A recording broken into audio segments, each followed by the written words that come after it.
Hello everybody, welcome to easy study. मैं हूं वर्षा और आज हम एंथ्रोपोलॉजी लेक्चर सीरीज का सेकंड पार्ट शुरू करेंगे। प्रीवियस लेक्चर में मैंने बहुत सारे क्वेश्चंस पूछे थे and I hope you guys have thought something about it. आज के इस लेक्चर में हम जानेंगे कि एंथ्रोपोलॉजी का मीनिंग क्या है, उसका स्कोप क्या है और ये कैसे डेवलप हुआ। एंथ्रोपोलॉजी दो वर्ड्स से मिलके बना है। एंथ्रोस जिसका मीनिंग है ह्यूमन and logos जिसका मीनिंग है study. So anthropology is the study of human. Now coming to the definitions of anthropology, Aristotle ने इसे डिफाइन किया है as gossiper who gossips about himself. हम सभी ह्यूमन हैं और हम ह्यूमन का ही स्टडी कर रहे हैं, इसलिए इन्होंने कहा है कि हम सब अपने बारे में ही बातें कर रहे हैं। ऐसे ही मेलिनोस्की कहते हैं कि study of man at all levels of development is anthropology. Then coming to other definitions, जब इमैनुअल कैंट ने कहा है कि anthropology is a subject that describes and explains the animals origin, social and cultural development and progress of man. Anthropology एक ऐसा subject है जो कि ह्यूमन का ऑरिजिन, उसके सोशो कल्चरल डेवलपमेंट और प्रोग्रेस के बारे में बात करता है। एल क्रोबर कहते हैं कि anthropology is the science of man and their behaviour. Herskovits कहते हैं कि study of man and his action is anthropology. Now coming to the development of anthropology, 19th century तक एंथ्रोपोलॉजी नाम का कोई सब्जेक्ट नहीं था, लेकिन इसका शुरुआत एक इनफॉर्मल तरीके से 4th सेंचुरी से ही शुरू हो गया था, जब एरिस्टोटल और हेरोडोटस जैसे थिंकर्स ने ह्यूमन स्टडी की ज़रूरत को समझा था।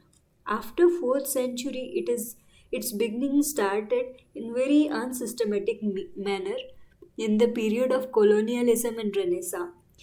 जब ब्रिटिशर्स की कॉलोनी थे और उन्हें लगा कि लार्जर पॉपुलेशन के मेंटेलिटी को समझने के लिए उन्हें वहाँ के लोगों की कल्चर, बिलीफ और दूसरे एस्पेक्ट्स को जानना चाहिए, तो इसके बाद आया कन्वर्जेंट फेज, जब एंथ्रोपोलॉजी को सोशियोलॉजी का ही एक पार्ट समझा जाता था।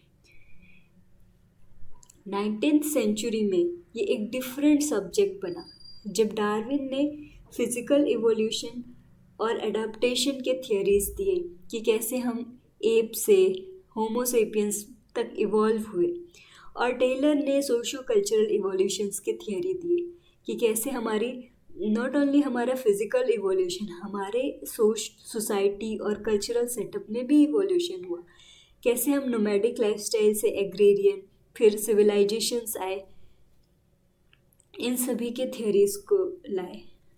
फिर आता है अर्ली 20th सेंचुरी का समय, जब फंक्शनलिज्म एंड पार्टिसिपेंट ऑब्जर्वेशन वाला टाइम। इस समय एंथ्रोपोलॉजिस्ट मेनली कल्चरल डाइवर्सिटी और फील्ड वर्क मेथड्स पे फोकस कर रहे थे। मिड 20th सेंचुरी, जब स्ट्रक्चरल फंक्शनलिज्म और स्ट्रक्चरलिज्म वाला टाइम, इस टाइम पे बायोलॉजिकल और कल्चरल अप्रोचेस को इंटीग्रेट किया जा रहा था कि कैसे बायोलॉजी और कल्चर, जेनेटिक्स और कल्चर इंटीग्रेट किया जा सकता है और उस पर काम किया जा सकता है। लेट 20th सेंचुरी में इंटरडिसिप्लिनरी रिसर्चेस पे एम्फेसिस किया जा रहा था, ग्लोबलाइजेशन और पोस्ट कॉलोनियल पर्सपेक्टिव को ध्यान में रख के। 21st सेंचुरी तक डिजिटल टूल्स के आ जाने से उसका रिसर्च पे इन्फ्लुएंस हुआ और एंथ्रोपोलॉजी का स्कोप और फर्दर बढ़ गया। Now coming to the scope of anthropology, as per Franz Boas, जो कि एक रिनाउंड थिंकर थे, इन्होंने पूरे एंथ्रोपोलॉजी को 4 पार्ट्स में बताया है: biological anthropology, social anthropology, archaeological anthropology and linguistic anthropology. Biological anthropology में हम ह्यूमन के इवोल्यूशन और उसके वेरिएशन के बारे में पढ़ते हैं। इवोल्यूशन जैसे कि कैसे ह्यूमन एप से ह्यूमन होमोसेपियन बना, कैसे इवॉल्व हुआ अलोंग द टाइम, और वेरिएशन यानी कि होमोसेपियंस तो सभी हैं बट उसमें भी डिफरेंट रेसेस हैं, अलग हैं, डिफरेंसेस हैं, तो उस सभी वेरिएशंस को पढ़ता है और इवोल्यूशन को पढ़ता है। That is biological anthropology.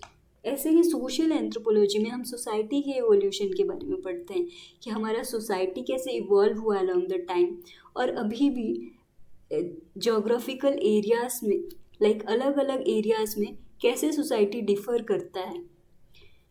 ऐसे ही आर्कियोलॉजिकल एंथ्रोपोलॉजी में हम ये पढ़ते हैं कि जो भी रिमेन्स बचे हुए हैं, for example Indus valley civilisation को हम पढ़ते हैं, उनके रिमेन्स से कि कैसे सोसाइटी इवॉल्व हुआ होगा और कैसे अलग अलग रहता है, कैसे वेरी करता है।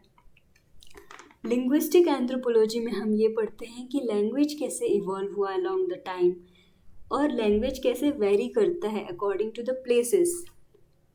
तो आज के लिए इतना ही, मिलते हैं नेक्स्ट वीडियो में नेक्स्ट टॉपिक के साथ। Bye bye, have a nice day.